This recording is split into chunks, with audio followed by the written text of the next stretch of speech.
Hello everyone, I am Prem Kaur Patle from KV number 1 Chindwara. Welcome to all the students of 11th D. प्यारे बच्चों, आप सभी का स्वागत है. From today onwards, we are going to start the second theme and writing and the city life. Okay, this is the first part of this chapter. Dear students, in this chapter, we will read about the Mesopotamia. Okay, in this chapter, we will get an information regarding city life of Mesopotamia, which began with this civilization. Dear students, हम second chapter से इसको इसलिए start कर रहे हैं क्योंकि इस session में फर्स्ट चैप्टर हमारे सिलेबस से हटा दिया गया है. Dear students, as you can see on the screen, we have listened about the 4 early river valley civilization. प्यारे बच्चों, हमने विश्व की 4 महानतम सिविलाइजेशन के बारे में जाना है, पढ़ा है, सुना है. मेसोपोटामियन सिविलाइजेशन, जो कि हम इस चैप्टर में पढ़ने वाले हैं, that is related to Tigris and Euphrates rivers. Okay, दजला और फरात नाम की जो नदियां थी बच्चों, उसके किनारे मेसोपोटामिया सभ्यता का पल्लवन हुआ था. While the Egyptian civilization was flourished on the bank on the valley of Nile River, and very famous Indian civilization, यहाँ तो सभी फेमस हैं बेटा, ये सारी के सारी बड़ी प्रसिद्ध सभ्यताएं हैं. And Indian civilization, when we talk about the Indian civilization, that was flourished in the valley of Indus River. प्यारे बच्चों, इसके बारे में आप क्लास 12th में फर्स्ट चैप्टर में पढ़ने वाले हैं नेक्स्ट ईयर. तो इंडियन सिविलाइजेशन में इसको इंडस सिविलाइजेशन के नाम से जाना जाता था, जो कि इंडस रिवर के किनारे हुई थी. Like this ancient China that was flourished on the bank on the valley of in the valley of Huang He, जिसको एलो रिवर के नाम से भी जाना जाता है. मैप में आपको ये दिखाई दे रहा होगा, इनकी लोकेशन अलग अलग जगहों पर है जहाँ पर ये फ्लोरिस्ड हुई थी. Now you can see here the Mesopotamia was located in the middle east part. प्यारे बच्चों, the city life began in Mesopotamia, the land between the Euphrates and Tigris rivers. Okay, already I have told about this, and that is now part of Republic of Iraq. प्यारे बच्चों, जो शहरी जीवन city life की जो शुरुआत होती है वो मेसोपोटामिया से होती है, और ये दजला और फरात, ये नदियों के बीच में ये फ्लरिश्ड हुई, जो कि आजकल इराक गणराज्य का हिस्सा है. Dear students, Mesopotamian civilisation is known for its prosperity, city life and its voluminous and rich literature and its mathematics and astronomy. प्यारे बच्चों, जो मेसोपोटामिया की सभ्यता है वो अपनी संपन्नता के लिए जानी जाती है, वो अपने शहरी जीवन के लिए जानी जाती है, विशाल और समृद्ध साहित्य के लिए जानी जाती है, गणित और खगोल विद्या के लिए जानी जाती है. और मेसोपोटामिया की जो लेखन प्रणाली है और उसका जो साहित्य है वो न केवल इराक में बल्कि भूमध्य सागरीय प्रदेशों में, नदर्न सीरिया में, टर्की जैसे स्थानों में लगभग 2000 ईसा पूर्व के बाद में फैला. Mesopotamian writing system and literature spread to the eastern Mediterranean, northern Syria and Turkey after 2000 BC, so that the kingdom of that entire region were writing to one another and to the Pharaoh of Egypt. इसका असर क्या हुआ कि ये आसपास के जितने भी क्षेत्र थे बेटा, उसमें यहाँ तक कि मिस्र की जो फराव थी ना, उसके साथ भी मेसोपोटामिया की जो लैंग्वेज थी, स्क्रिप्ट थी, वो लिखी और पढ़ी जाने लगी थी. तो इसका इम्पैक्ट जो मेसोपोटामियन राइटिंग सिस्टम का जो इम्पैक्ट था वो न केवल मेसोपोटामिया में था बल्कि मेडिटेरेनियन स्टेट्स में था, रीजन में था, नदर्न सीरिया में था, टर्की में भी देखने को मिला. Dear students, when we are talking about the city life of Mesopotamia, so there is need to understand about the languages, okay, and about the kings who ruled in that place in different times. Okay, in the beginning of the recorded history, the land mainly the urbanized south, which was called Sumer and Akkad. बच्चों, जो अगर हम इसके इतिहास की बात करें तो जब ये शहरीकृत होना शुरू हुआ तो इसके जो दक्षिण भाग था उसको सुमेर या अक्कद कहा जाता था। ठीक है, और लगभग 2000 ईसा पूर्व के बाद, 2000 ईसा पूर्व के बाद, जब साउथ का इस हिस्से का साउथ वाला जो पार्ट है वो, उसमें एक बेबीलोन नाम का एक शहर था जो जब वो इम्पोर्टेंट हो गया, वो एक इम्पोर्टेंट सिटी के तौर पर उभर कर सामने आया। The it was known as a Babylonia. वो बेबीलोनिया के नाम से जाना जाने लगा। वो जितना भी सदर्न रीजन था वो बेबीलोनिया के नाम से जाना जाने लगा। From about 1100 BC, when the Assyrian established their kingdom in the north, the region became known as Assyria. बच्चों, जब लगभग 1100 ईसा पूर्व में असीरिया ने इस उत्तर वाले नदन पार्ट पर, मेसोपोटामिया ने इराक के नदन पार्ट पर जब अपना आधिपत्य स्थापित कर लिया तो नदन पार्ट को असीरियाई कहा जाने लगा, जबकि सदर्न पार्ट को बेबीलोनिया कहा जाने लगा था। और उस समय की प्रदेश की जो प्रथम, the first known language of that land was Sumerian. उस समय की जो पहली भाषा थी बेटा, ज्ञात भाषा, वो सुमेरियन थी। पर धीरे धीरे क्या हुआ, that was replaced by Akkadian language around 2400 BC when Akkadian speakers arrived. जब यहाँ अक्कदी भाषा बोलने वाले लोग इसके नदर्न पार्ट में आने लगे तो अब यहाँ सुमेरियन भाषा का स्थान अक्कदी लैंग्वेज ने ले लिया। ओके, और इस तरह से जो लैंग्वेजेस थी उसका वो चेंज होना शुरू हो गया।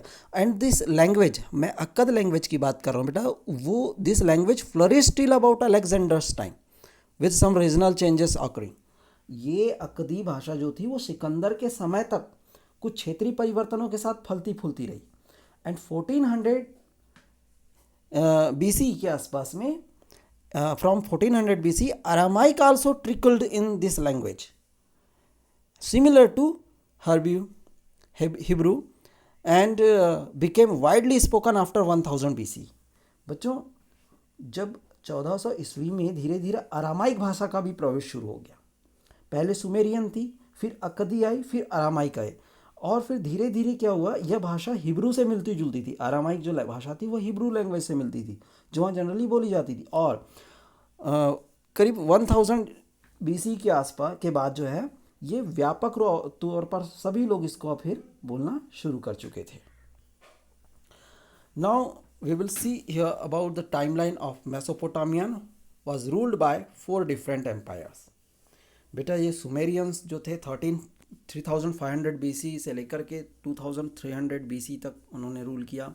अक्कादियन 2300 BC से 1900 BC के बीच उन्होंने रूल किया। And Babylonian ruled between 1900 BC to 1300 BC, and after that Assyrian, who ruled between 1300 BC to 612 BC. So this is the timeline of the rulers of the different empires ruled between different times. Now dear students, we have another important contents related to the writing and city life. Mesopotamia. Okay. Archaeology began in Mesopotamia in 1840s। बच्चों, archaeologist ने जो पुरातात्विक खोजें हुई थी वो 1840 के decade के आसपास शुरू हो चुकी थी। At 1 or 2 sites including Uruk and Mari, excavation continued for decades। यहाँ एक या दो स्थलों, उसमें से स्पेशली बेटा उरुक और मारी नाम के जो शहर थे, जो स्थल थे, उस पर उत्खनन कार्य कई दशकों तक चलता रहा। ठीक है, और इनमें क्या मिला, इनमें not only can we study hundreds of Mesopotamians buildings, statues, ornaments, grave tools and seals as sources, there are thousands of written documents. यहाँ जब एक्सकेवेशन टास्क को परफॉर्म किया गया तो यहाँ इतिहास के जो स्रोत हैं उसमें सैकड़ों की संख्या में इमारतें मिली। ठीक, स्टेचूज, मूर्तियाँ मिली, ऑर्नामेंट्स आभूषण मिले, ग्रेव्स कब्रें मिली, टूल्स सिल्स औजार और मुद्राएं मिली, और यहाँ तक कि हजारों की संख्या में लिखित दस्तावेज भी मिले। Mesopotamia was important to Europeans because of reference to it in the Old Testament, the first part of the Bible. बच्चों, यूरोप वासियों के लिए मेसोपोटामिया इसलिए महत्वपूर्ण था क्योंकि बाइबल के एक जो फर्स्ट पार्ट था, प्रथम भाग, उसमें ओल्ड टेस्टामेंट में इसका उल्लेख कई संदर्भों में किया गया था। इस वजह say that was Mesopotamia was most important for the Europeans. ये आप अपनी बुक में भी इसको देख सकते हैं। Now dear students, we will get an information regarding the Mesopotamia and its geography. Iraq is a land of diverse environments. बच्चों, जो इराक की भौगोलिक विविधता है वो उस देश को एक अनूठापन प्रदान करती है। When we talk about the northeast part of this Mesopotamia, we will see the granaries. Okay, हम देखेंगे कि इसके आसपास में बहुत सारी granaries है। In the northeast lie green, undultic plains, gradually rising of trees, covered mountains range with clear streams and wildflowers with enough rainfall to grow crops. बच्चों, यहाँ स्वच्छ झरने बहते हैं। इसे जो नॉर्थ ईस्ट रीजन है इसका, उसमें यहाँ आपको वाइल्ड फ्लावर्स, जंगली फूल देखने को मिलेंगे, हरे भरे और ऊंचे नीचे मैदान देखने को मिलेंगे, और यहाँ जो पर्वत श्रृंखला हैं वो वृक्षों से आच्छादित मानो प्रतीत होती है। यहाँ वर्षा भी काफ़ी अच्छी हो जाती है, या पर्याप्त मात्रा में वर्षा हो जाती है, जो यहाँ की अच्छी फसल के लिए ज़रूरी भी है। और लगभग agriculture began between 7000 and 6000 BC। यहाँ लगभग बेटा 7000 से 6000 ईसा पूर्व के बीच में खेती शुरू हो गई थी। When we talk about the northern part of this Mesopotamia, in northern there is a stretch of upland called a steppe, where animal herding offer people a better livelihood than agriculture. After the winter rains, sheep and goats feed on the grasses and low shrubs that grow here. बच्चों, यहाँ उत्तर में ऊंची भूमि पर steppe घास के मैदान हैं। यहाँ खेती पशुपालन खेती की तुलना में आजीविका का बहुत अच्छा साधन है। यहाँ ज़्यादातर लोग पशुपालन को तवज्जो देते हैं, इसको सबसे ज़्यादा इम्पोर्टेंस देते हैं। सर्दियों की वर्षा के बाद जो छोटी छोटी झाड़ियाँ और घास यहाँ उगने लगती है, और इस समय ये हर्डिंग करने वाले जो लोग हैं, हर्डर्स जो हैं, अपनी भेड़ बकरियों को इन्हीं एरियाज़ में घुमा करके उनका भरण पोषण करवाते हैं। When we talk about the eastern part of Mesopotamia, tributaries of the Tigris provide routes of communication into the mountains of Iran. यहाँ पूर्व में जो दजला की सहायक नदियाँ हैं बेटा टिग्रिस की, वो ईरान के जो पहाड़ी क्षेत्र होते हैं ना, पहाड़ी प्रदेश, वहाँ जाने के लिए ये ट्रांसपोर्टेशन, ये कम्युनिकेशन को प्रोवाइड करता है, परिवहन का एक अच्छा साधन प्रदान करता है। ये पूर्व में बहने वाली जो दजला नदी है या उसकी सहायक नदियाँ। When we talk about the south part of this Mesopotamia, desert land, ये बेटा एक रेगिस्तान वाला हिस्सा है, ठीक है। Where the first cities and writing emerged, ये वही स्थान है जहाँ पर सबसे पहले नगरों और लेखन प्रणाली का प्रादुर्भाव हुआ था, ठीक। सदर्न पार्ट में, सदर्न में क्या है, बेबीलोनिया, ठीक है, और नदर्न में क्या है, नदर्न में हमने आपको बताया था, यहाँ पर नदर्न में असीरियाई एरिया कहलाता था, जबकि सदर्न में बेबीलोनिया। और यहाँ पर जो सिटी लाइफ थी, राइटिंग थी, वो यहाँ पर इमर्ज हुआ था। This desert could support cities because the rivers Euphrates and Tigris which rise in the northern mountains carry loads of silts when they flood और when their water is let out on the fields fertile silt is deposited.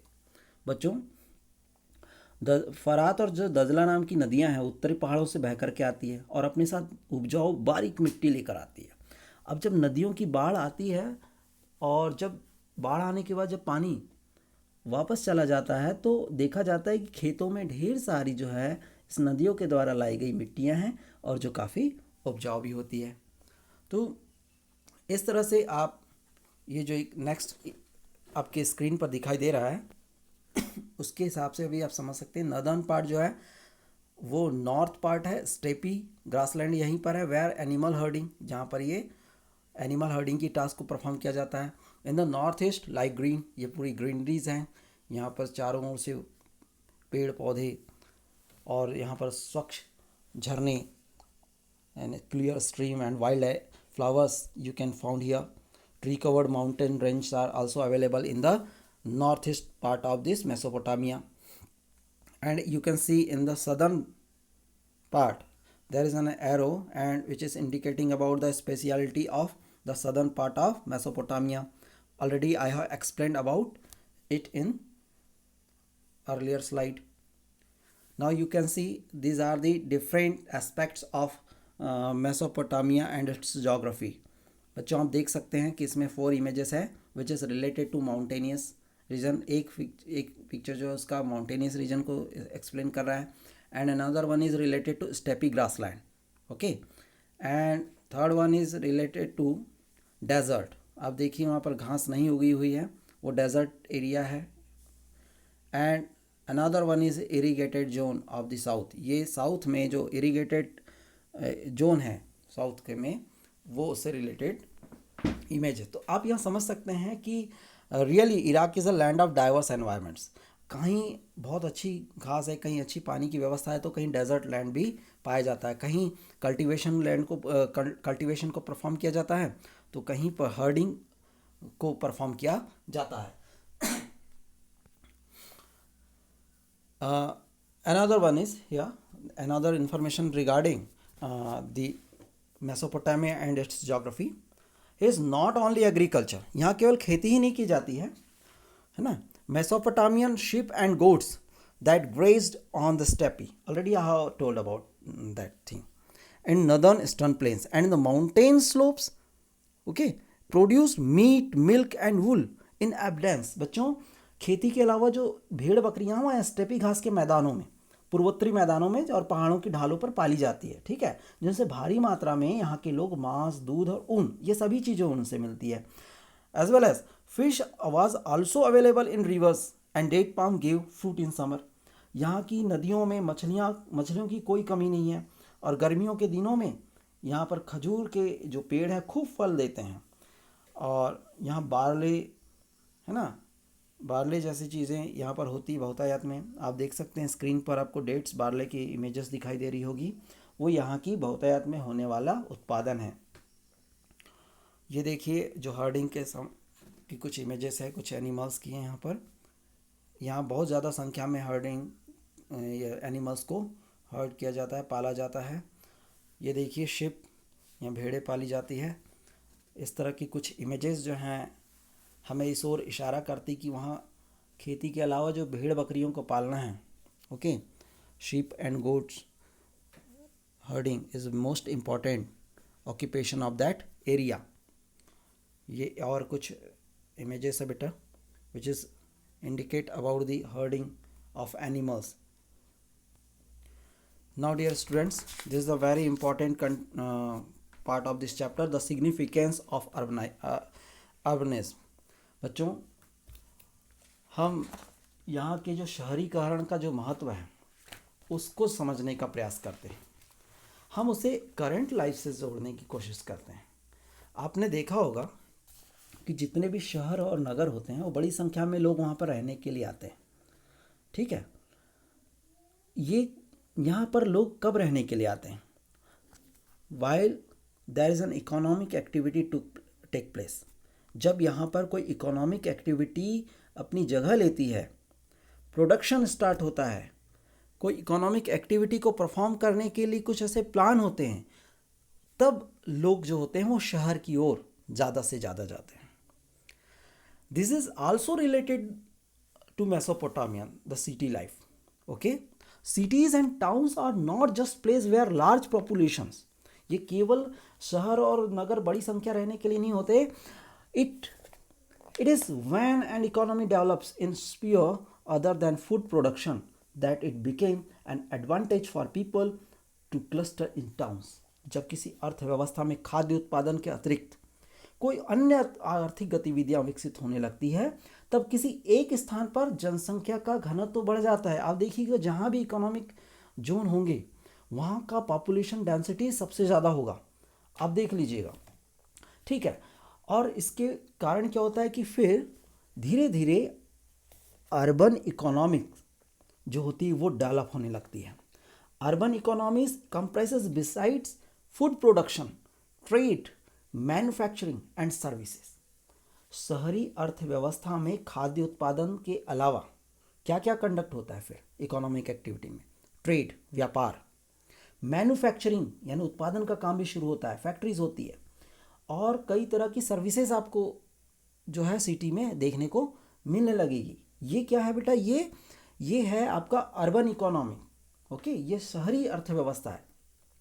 नगर के लोग आत्मनिर्भर नहीं हो सकते हैं। एक बात तो ध्यान समझना होगा कि city people cease to be self sufficient and depend on the products और सर्विसेज ऑफ अदर्स पीपल। ये अपने आप पर निर्भर नहीं होते, बल्कि ये जो दूसरे गांव या नगर के लोग होते हैं उनके द्वारा जो उत्पन्न वस्तुएं होती है या दी जाने वाली सेवाएं होती हैं उन पर वो डिपेंड करते हैं। ये आपस में बराबर लेन देन होता रहता है, ठीक है। अब मैं आपको एक एग्जांपल समझाने की कोशिश करता हूँ। For instance, a carver of a stone seal requires bronze tool, okay, that he himself can not make, and colored stone for the seal that he does not know where to get his. Okay, his specialization is fine carving, not carving, okay, not trading. देखिए बेटा, एक पत्थर की मुद्रा बनाने वाला व्यक्ति है जो पत्थर उकेर करके बनाता है, और उसको उसे बनाने के लिए किसकी ज़रूरत होती है? कांसे के औजार की ज़रूरत होती है। कांसे का औजार का वो उपयोग करता है और वो मुद्रा को डिज़ाइन देता है। और मुद्रा बनाने के लिए और एक चीज़ की ज़रूरत होती है, कलर्ड स्टोन, रंगीन पत्थर की। वो कहाँ से प्राप्त करे? सिर्फ मुद्रा बनाने वाला जो व्यक्ति है, जो आर्टिसन है, वो केवल अपनी कला को जानता है, वो केवल नक्काशी को जानता है। लेकिन वो कांसे का औजार, वो ब्रॉन्ज टूल कहाँ से मिलेगा, वो कलर स्टोन कहाँ से मिलेगा, उसे नहीं पता है। वो किस पर डिपेंड कर रहा है? वो दूसरों पर निर्भर कर रहा है, ठीक है।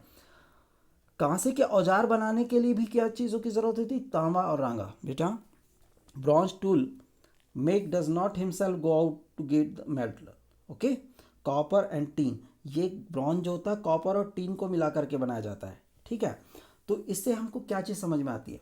इससे चीज़ समझ में आती है कि हर एक चीज़ के लिए व्यक्तियों का जो या लेबर जो ट्रेड हो रहा है या बिजनेस हो रहा है या कोई वर्क को परफॉर्म किया जा रहा है, तो वहाँ पर डिवीज़न ऑफ लेबर ये निकल करके सामने होता है।